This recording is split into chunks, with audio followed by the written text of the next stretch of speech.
할렐루야. 앉으시면서 인사합시다. 정말로 반갑습니다. 주 안에서 은혜가 되는 시간 되기를 바랍니다.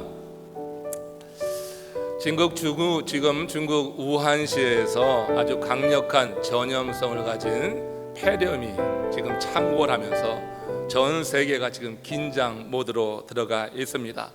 각국이 중국으로의 여행을 금하고 있죠. 미국만 해도 델타 항공과 유나이티드 에어라인은 3월, 4월까지 그 항공편을 전부 중단시켰다고 하는 그런 기사를 보았습니다. 또 자국으로 들어오는 중국인들을 이렇게 제한하고 막는 조치가 각국에서 취해지고 있는 거죠.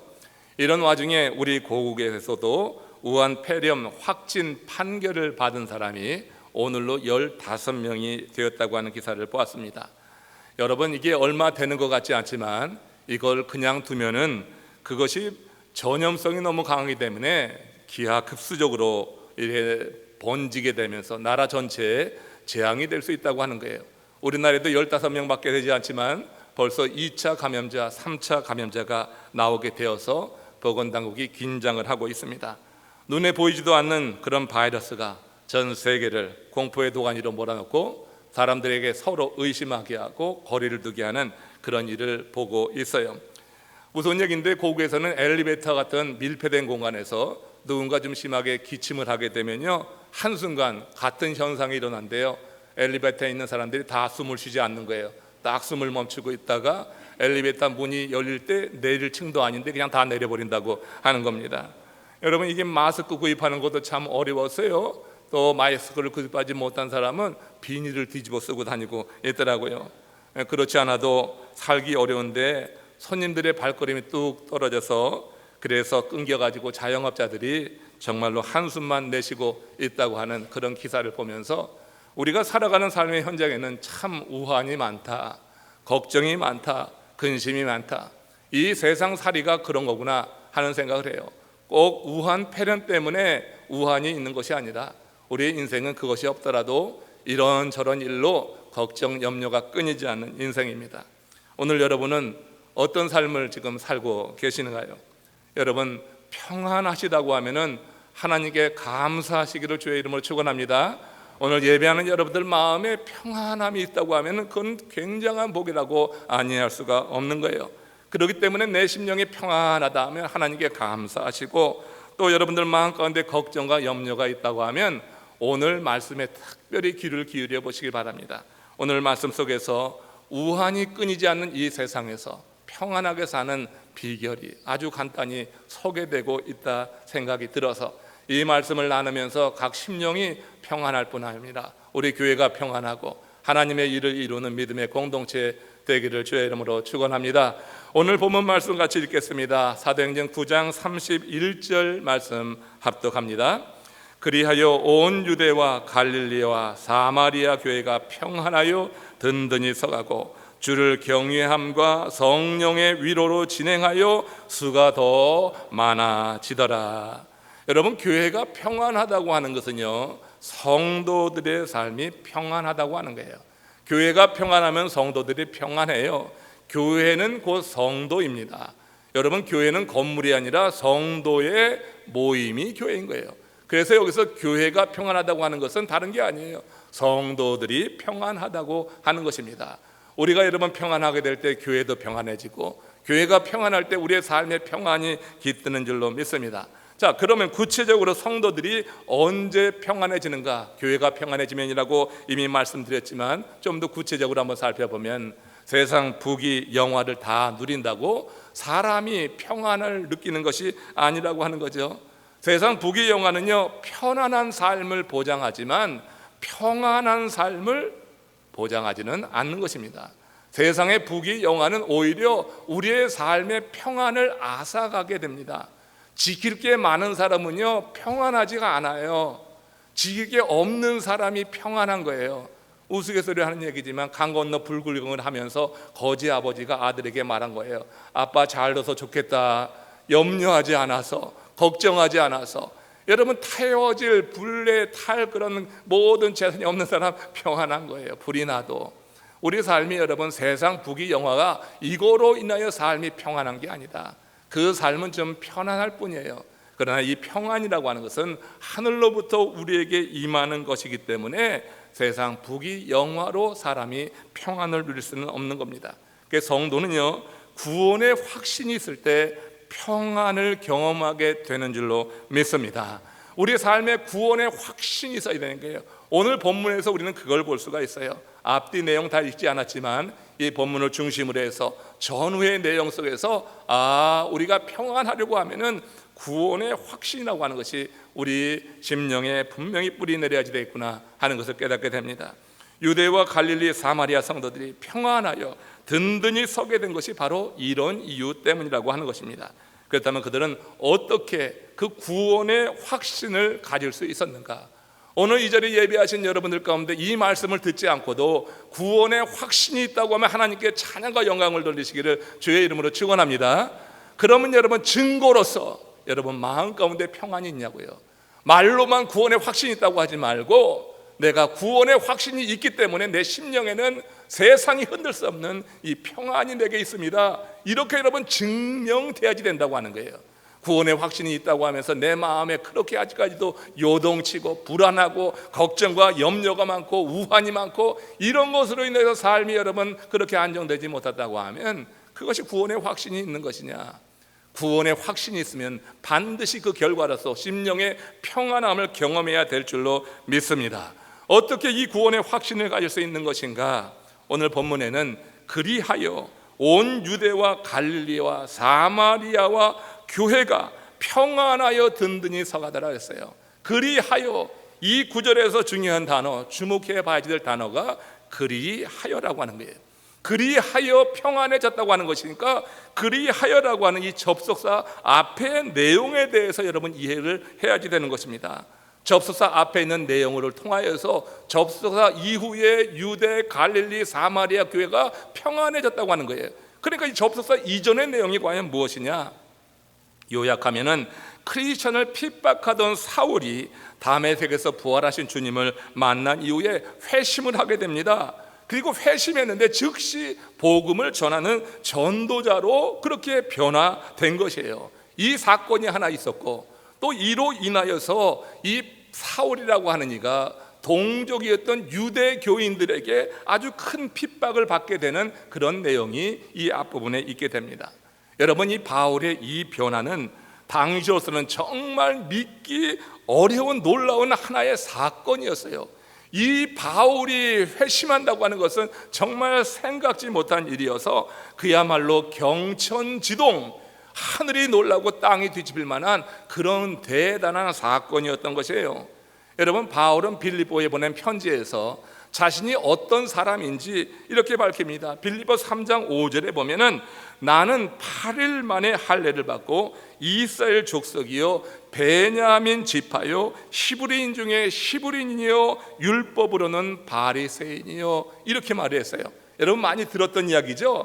그러니까 지금 이 고백 가운데 중요한 내용이 뭐냐면 바울은 뼛속까지 유대인이라고 하는 게 유대주의자, 율법 가운데 사로잡힌 사람이었다고 하는 것입니다. 그래서 여러분 이 바울이 회심했다고 하는 소식이 전해졌지만 성도들조차 그가 회심했으면 반겨야지 될 거 아니에요. 우리 가운데 누가 회심해서 교회를 방문한다고 한다든지 하면 여러분 굉장히 기쁘잖아요. 여러분 친구가 그렇게 기도했던 남편이 말이에요, 그래도 그냥 함께 그냥 예배 나가는 것이 너무 소원인 그런 아내들이 많이 있어. 예? 그런 소원이 있어요. 그가 여러분 돌이켜서 하나님께 예배했다고 하면 얼마나 좋고 감사한 일이냐고. 그러니까 우리 성도들도 불신자들이 예수 믿고 함께 신앙생활하는 것처럼 정말로 좋은 일이 없는 거라요. 근데 여러분 이 바울이 자신을 핍박하려도 한 바울이 말이에요, 이 사울이죠. 그러니까 변해서 바울이 됐다고 하는데 이 성도들조차 그의 변화에 대해서 축하하며 반기기보다는 의심하며 냉소적인 반응을 보이고 있는 거예요. 그만큼 사울이라고 하는 이가 예수 그리스도를 믿는다고 하는 것은 경천지동, 그야말로 하늘이 뒤집어질 그런 일이었어요. 사도행전 9장 21절 말씀 보십시오. 같이 합독합니다. 이 사람이 예루살렘에서 이 이름을 부르는 사람을 멸하려던 자가 아니냐, 여기 온 곳도 그들을 결박하여 대제사장들에게 끌어가고자 함이 아니냐 하더라. 이처럼 사울의 회심은 믿기 어려운 일이었는데 하나님은 결국 그의 회심을 통하여서 초대 교회 내에 실제적인 아주 큰 영향을 미치게 하시는 것을 성경이 증명합니다. 먼저 그의 회심으로 교회에 가해지던 핍박이 멈추게 된 거예요. 그렇잖아요. 교회를 가해하던 그런 이제 그 수괴가 말이에요. 그야말로 가장 가해하던 자가 예수를 믿고 회심했으니 핍박이 멈춘 거 아니에요? 그러니까 교회가 외적으로 평안함을 갖게 되는 거예요. 그 핍박으로 인해서 긴장했었는데 이제 핍박이 멈췄으니까 먼저 교회가 외적인 평안이 있어요. 더 의미 있는 것은요, 유대와 갈릴리, 사마리아에 있던 성도들이 그의 회심에 대한 진정성을 알아가게 되면서 자신들이 다 포기하고 그렇게 선택한 신앙의 길에 대해서 큰 확신을 갖게 된 거예요. 이 바울이 자신들을 해치려고 온다고 하는 소식을 들었을 때만 해도 그 자신들이 택한 신앙의 길로 인해서 고난받는 게 참 힘들잖아요. 그러니까 그 일로 인해서 염려도 많이 있었겠지만, 그런데 자신들을 치러 오려고 했던 이 사울이 변해서 바울이 됐다고 하는 소식을 듣게 되는데, 처음에는 의심했지만 후에는 그의 진정성을 믿게 되면서, 우리가 택한 이 신앙의 길이 정말로 잘한 것이구나, 저런 사람조차 하나님께서 이렇게 변화시키셔서 우리와 같은 믿는 자가 되게 하시는구나 하면서 구원의 확신을 갖게 된 거예요. 이런 구원의 확신으로 말미암아 유대와 갈릴리아와 사마리아 교회가 평안하여더라. 외적인 핍박이 멈췄고 그 성도들의 내적인 그런 신앙의 확신, 구원의 확신을 통하여서 교회가 평안해지게 되었다고 하는 거예요. 그 결과로 어떤 일이 벌어지냐면 교회가 부흥하게 됐다고 하는 것입니다. 오늘 본문은 이렇게 말씀합니다. 주를 경외함과 성령의 위로로 진행하여 수가 더 많아지더라. 여러분, 교회가 평안하면 교회가 부흥할 줄로 믿습니다. 여러분 평안하시면 아멘 하십시오. 자, 이제 많이 줄어들었어요. 왜냐하면은 내가 구원의 확신이 있다고 하면서도 마음 가운데 뭔가 좀 불안하고 염려가 되는 게 있으니까 조금 줄어들었는데, 한번 다시 묻겠어요. 여러분 심령이 평안하시면 아멘 하십시오. 자, 그럼 바꿔서 여러분 구원의 확신이 있으면 아멘 하십시오. 자, 구원의 확신이 있으면 그 증거로 뭐가 있어야 돼요? 심령의 평안이 있어야 돼요. 정말 구원의 확신이 있다고 하면 심령의 평안은 당연하게 누려지는 거잖아요. 삶은 좀 힘들 수 있잖아요. 어려울 수 있고 병이 들 수도 있고 재정적으로 좀 이렇게 압박을 받을 수도 있고 사람이 배신해서 마음의 상처를 받을 수도 있지만, 그러나 여러분 예수 믿어서 구원의 확신, 내가 분명히 예수로 말미암아 죄 사함을 받고 영생에 이르는 하나님의 사람이 됐다고 하면은 그 심령에는 그 누구도 빼앗을 수 없는 평안이 경험돼야 될 줄로 믿습니다. 하나님의 살아계심이 항상 경험되기 때문에 일상생활에서 크고 작은 일 가운데 하나님이 함께 하시는 것을 경험하기에 그런 고백이 가능하다고 하는 거예요. 갓난아이들은 엄마가 두 손으로 얼굴을 가리면요 처음에 공포에 휩싸입니다. 아이들은 엄마가 그 두 손 사이에 있다고 하는 것을 몰라요. 그 두 손 뒤에 있다고 하는 사실을 인지하지 못하기 때문에 그런 겁니다. 잠시 후에 엄마가 두 손을 열어서 그 얼굴을 보여주면요 아이의 반응은 어때요? 세상을 다 얻은 것 같은 행복한 표정을 짓게 됩니다. 아이 입장에서는 엄마가 되살아난 것과 같은 것입니다. 물론 아이들이 자라면서 변해갑니다. 엄마가 눈에 보이지 않아도 이제 다시 죽을 듯이 울지는 않는 것이죠. 반복된 경험, 엄마가 아이와 노는 그런 반복된 경험 속에서 엄마는 두 손 뒤에 있다 하는 것을 알기 때문에 엄마가 두 손을 가리면 아이는 그 두 손을 열려고 합니다. 아이가 그 두 손을 이렇게 펴서 엄마 얼굴을 보려고 합니다. 그리고 엄마가 있는 것을 확신하고 그 다음에는 평안하게 그렇게 있는 것을 보죠. 여러분, 같은 원리가 영적인 삶에도 적용이 되는 거예요. 신자가 영적으로 유아기 상태에 있을 때는요 작은 어려움만 와도 공포에 휩싸이는 거예요. 하나님이 안 보이는 거야. 우리 신자가 영적인 유아기 상태에 있을 때 하나님이 경험되지가 않는 거예요. 없는 것 같으니까, 분명히 그 하나님은 있는데 없는 것 같으니까 그렇게 서스라치듯이 놀라고 그렇게 죽을 듯이 울고 그저 세상이 다 그렇게 꺼진 듯이 좌절하기도 합니다. 이런 단계에 있는 신자는 어떤 현상을 통해서 하나님의 임재를 경험해야지 하나님이 계시다고 믿어요.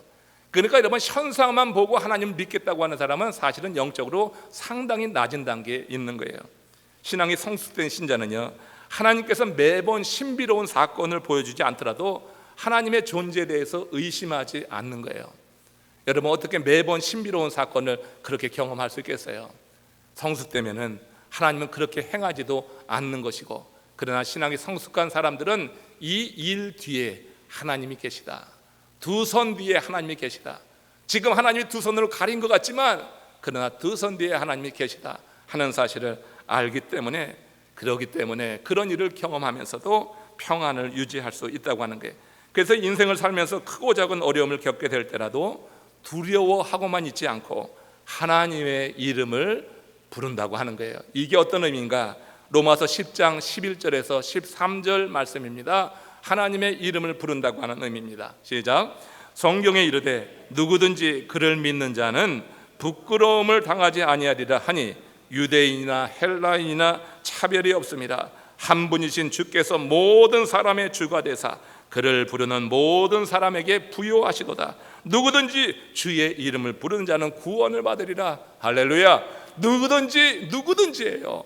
헬라인이나 유대인이든지 누구든지 한 분이신 주께서 모든 사람의 주가 되셔서 그의 이름을 부르는 모든 자를 부요케 하신다고 하는 믿음을 갖고 주의 이름을 부르는 모든 자를 하나님은 구원하신다. 우리가 주의 이름을 부르는 것이 이런 능력이 있는 것입니다.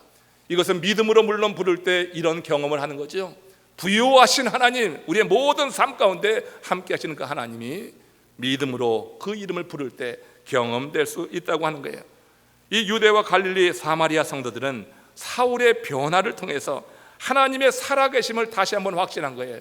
그들이 결단한 신앙의 길에 대해서 이제 사울이 핍박하러 온다고 할 때 마음 가운데 조금 불안함이, 걱정이 들 수 있었는데 하나님께서 이 사울을 완전히 바꾸어서 바울로 바꿔주시면서 변화를 이루는 이 사건을 보면서 이 지역에 있던 성도들이 하나님의 살아계심을 다시 확신하고 구원의 확신 가운데 굳건히 서게 되자 그들의 심령이 평안을 누리게 됐고, 그리고 복음을 담대히 더욱더 증거하게 되면서 교회 부흥의 역사도 이루게 되었다고 하는 것입니다.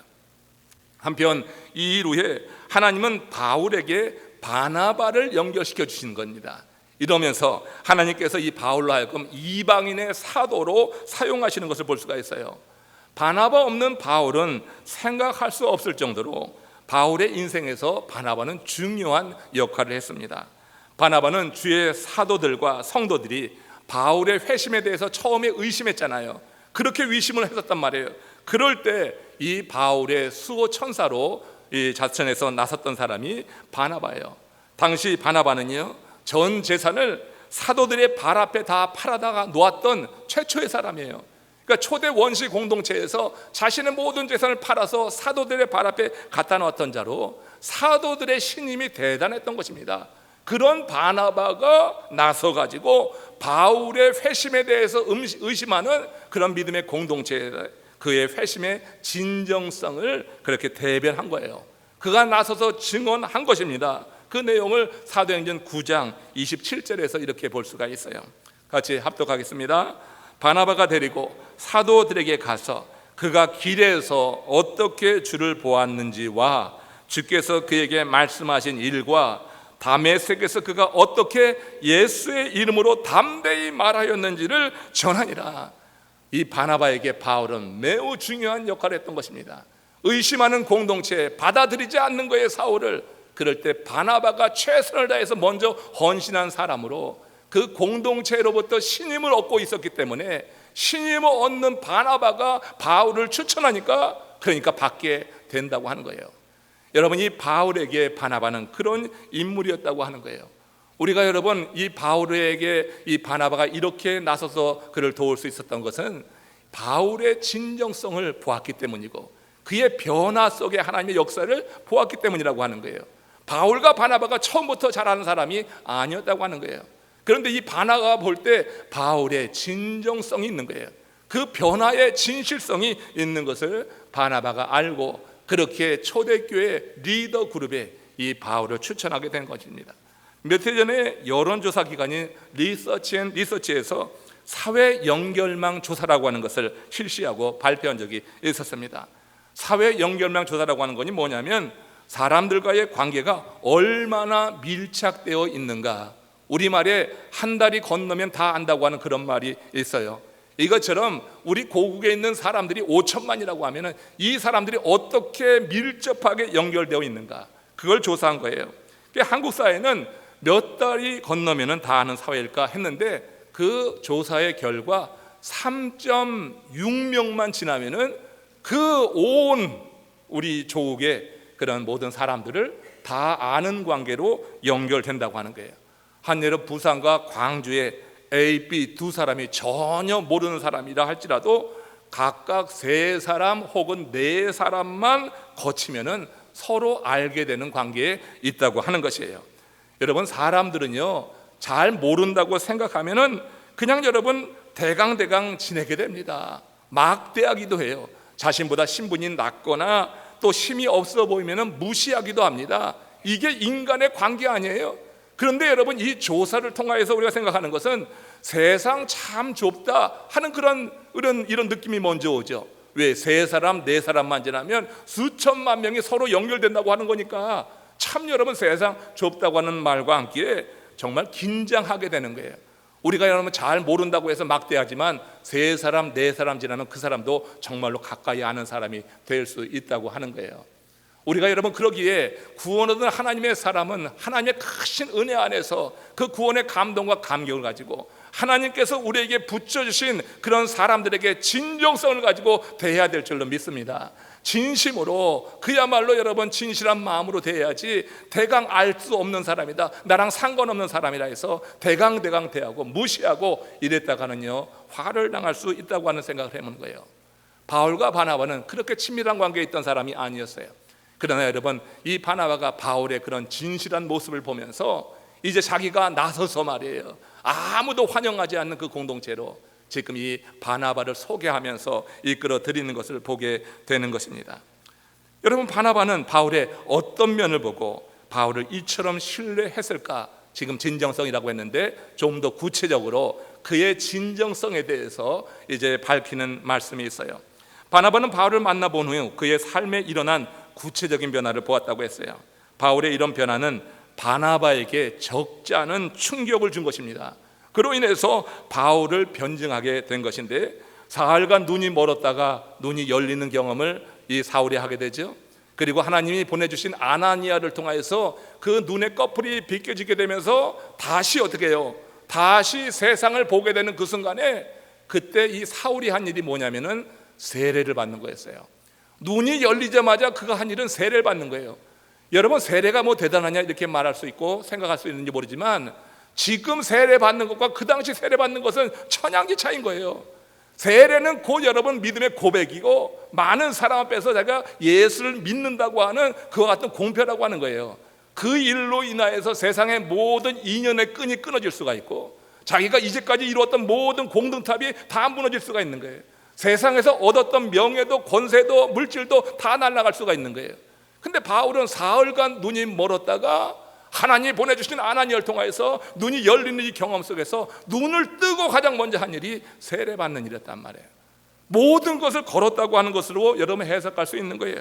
그리고 그가 그 후에 한 일이 뭐냐면은 성경이 이렇게 증명하는데 사도행전 9장 20절에서 한번 같이 합독합니다. 같이 읽습니다. 즉시로 각 회당에서 예수가 하나님의 아들임을 전파하더라. 이 사람은 진실로 크리스천이 된 줄로 믿습니다.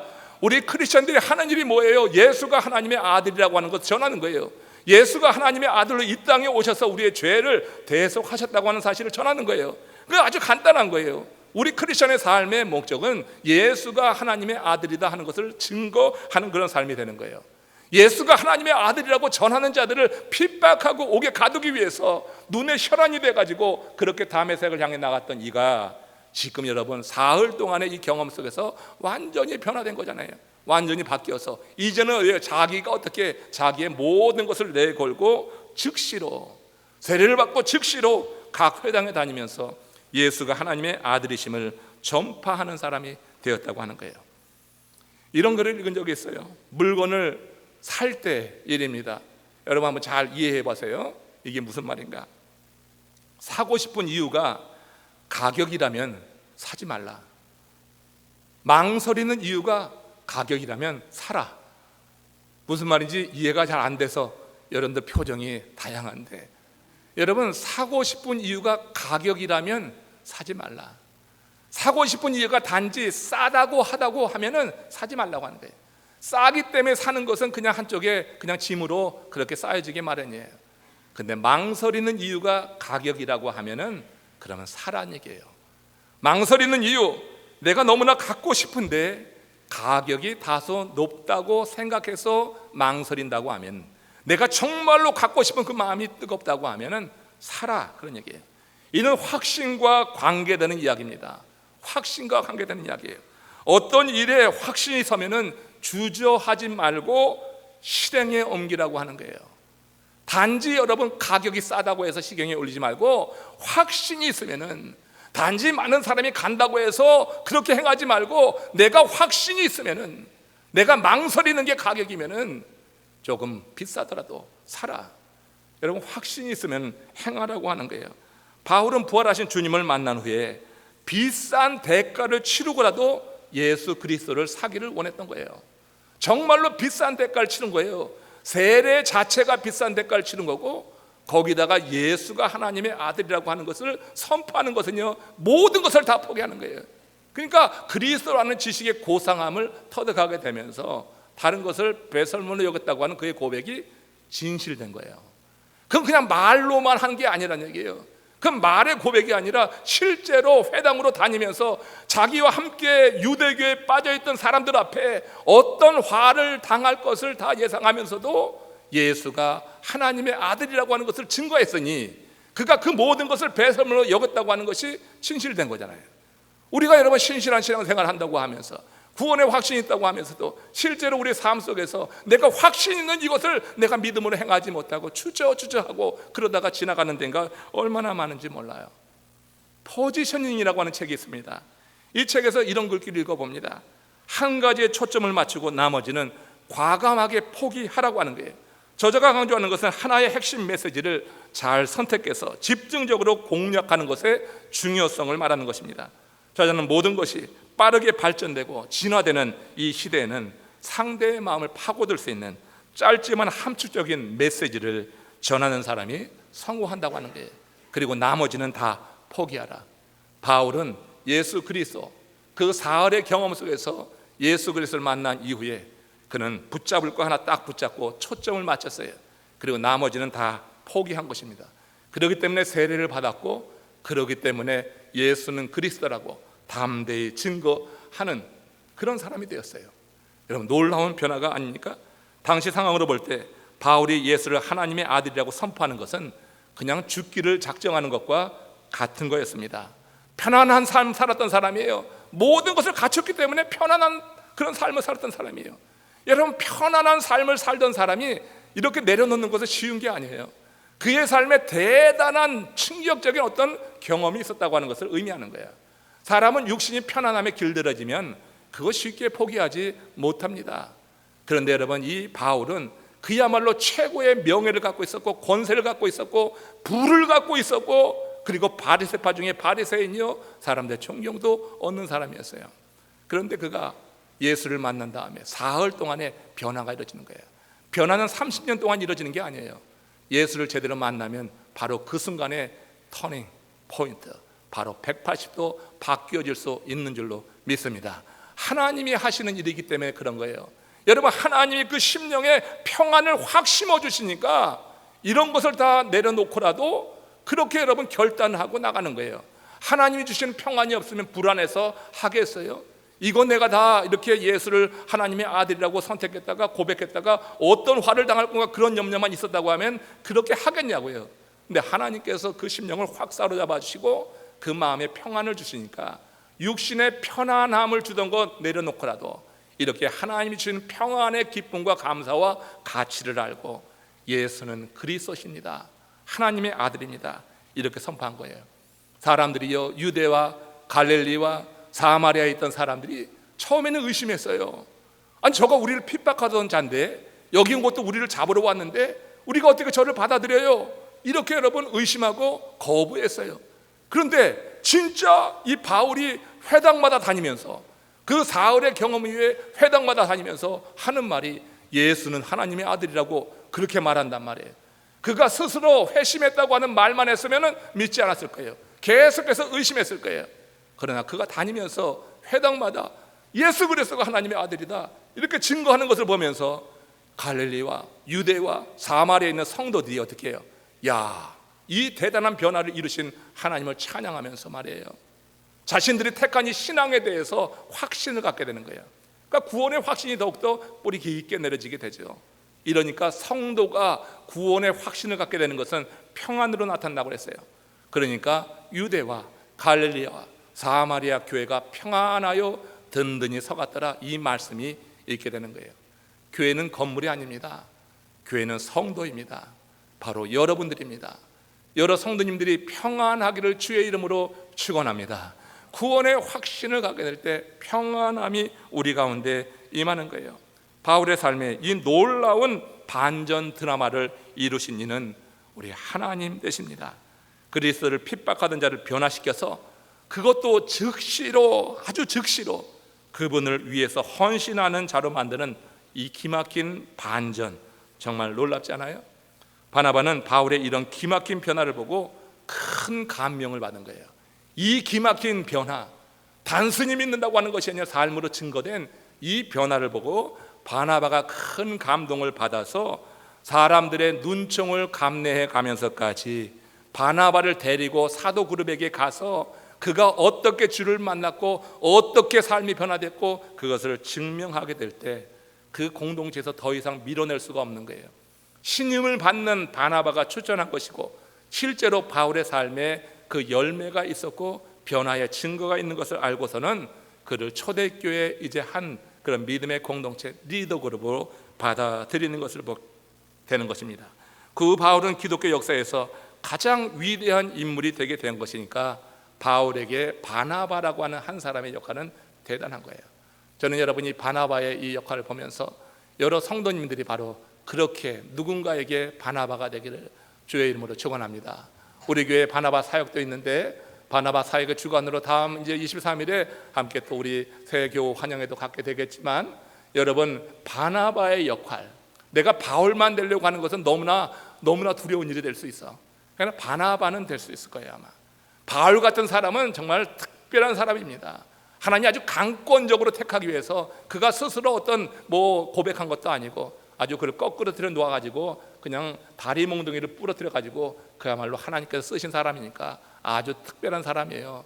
그러니까 여러분 바울이 모든 것을 다 내려놓고 예수를 하나님의 아들이라고 이렇게 선포했다고 하는 말을 들으면서 너무 여러분 열등감 갖지 말라고. 영적으로 그런 사람은 아주 소수의 사람이고 아주 특별한 사람이에요. 대부분의 사람은 우리 성도들 같아요.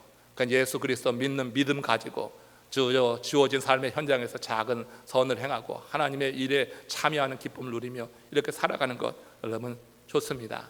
다만 우리가 구원의 확신이 있음으로 인해서 다른 그 무엇보다 우리 심령에 이 평안함이 깃들여 있는 것을 여러분 결코 놓치지 않길 원해요. 그리고 그것을 알게 될 때 비로소 크리스천이 되는 거예요. 비로소 하나님의 일을 하는 거예요. 그 평안함이 없이는 여러분 한 걸음도 나가기 어렵습니다.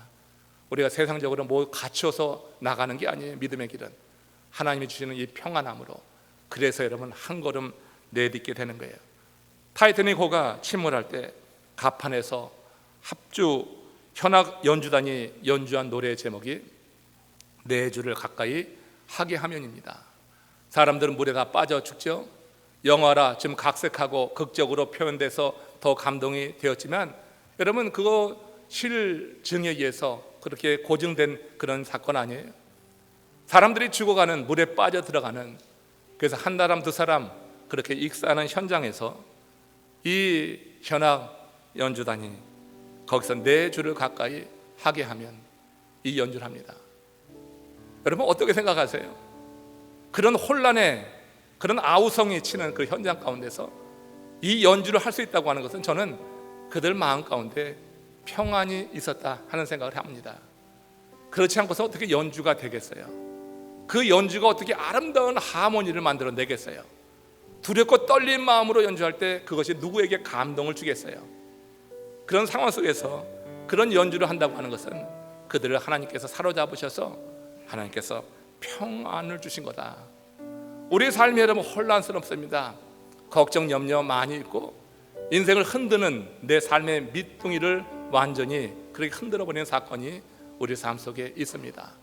지금 뭐 다 편안한 것 같습니까? 편안한 삶으로 만족하지 마십시오. 육신의 편안함으로 만족하려고 하는 유혹을 이겨내십시오. 여러분, 하나님이 하늘나라 갈 때 머지않았어요. 이제 곧 갑니다. 머지않아서 이 자리에 있는 우리가 다 하늘나라에 가는데, 그때 하나님 앞에 서서 무엇 가지고 여러분 내놓겠어요? 믿음입니다. 구원의 확신입니다. 예수를 통하여서 내 죄가 사함 받았다고 하는 확실한 믿음의 고백이 없이는 그 앞에 섰을 때 너무너무 두려운 순간을 맞이하게 될 거예요. 우리는 예수로 말미암아 죄 사함을 받은 하나님의 사람이요, 하나님이 우리에게 심어주시는 이 평안을 가지고 이 땅에서 믿음으로 승리해야지 될 그런 사람이 되는 거다 하는 겁니다.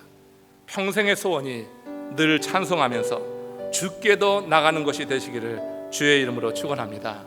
주님과 함께하면 세상의 종말이 온다 할지라도 영생을 바라보기에 두려워하지 않겠습니다. 이렇게 고백하는 믿음의 공동체가 되기를 주의 이름으로 축원합니다. 우한 폐렴이 우리로 하여금 걱정과 근심 가운데 사로잡히고 어떡할까 이렇게 방황하고 하는 인생이 되지 않고, 우한 폐렴 올려면 와라, 하나님 앞에 성령에 사로잡힌 사람답게 인생의 조그만 어려움 앞에서 그저 하나님이 없는 것처럼 사색이 되어서 울고붓고 그렇게 불안에 떠는 인생이 아니라, 우리 하나님이 늘 함께 하신다고 하는 두 손 뒤에 있는 엄마, 그것을 확신한 아이가 더 이상 울지 않고 그 두 손을 여는 것처럼 하나님이 우리와 함께 하시는 걸 알고 인생이 어려움이 올 때마다 그 손을 여는 가운데 주의 이름을 부르는, 그래서 하나님께서 그야말로 모든 것을 다 소유하시고 전능하신 우리 하나님께서 만유의 주여, 정말 부족한 것이 없는 하나님이 저와 여러분들을 다스리고 평안한 그런 삶을 누려갈 수 있도록 여러분 모두를 지키시기를 주의 이름으로 축원합니다. 고개 숙여서 함께 기도하시겠습니다. 오늘 말씀을 함께 생각하시면서, 주님 감사합니다. 우리에게 이 믿음을 주셔서 감사합니다. 세상이 온통 우환으로 가득 차 있는데 걱정하고 염려하는 이 시대에 하나님 내게 믿음을 주셔서 이 믿음으로 서게 하시고 주님 안에 이 평안 기쁨 갖게 하시니 감사합니다. 우리 하나님께 감사하시면서 구원의 확신 속에 더욱더 우리의 믿음을 더 경주해 나가며 성도 사이에 더욱더 연합을 이루겠습니다. 우리 함께 힘으로 기도하시겠습니다. 자비하신 하나님 감사합니다.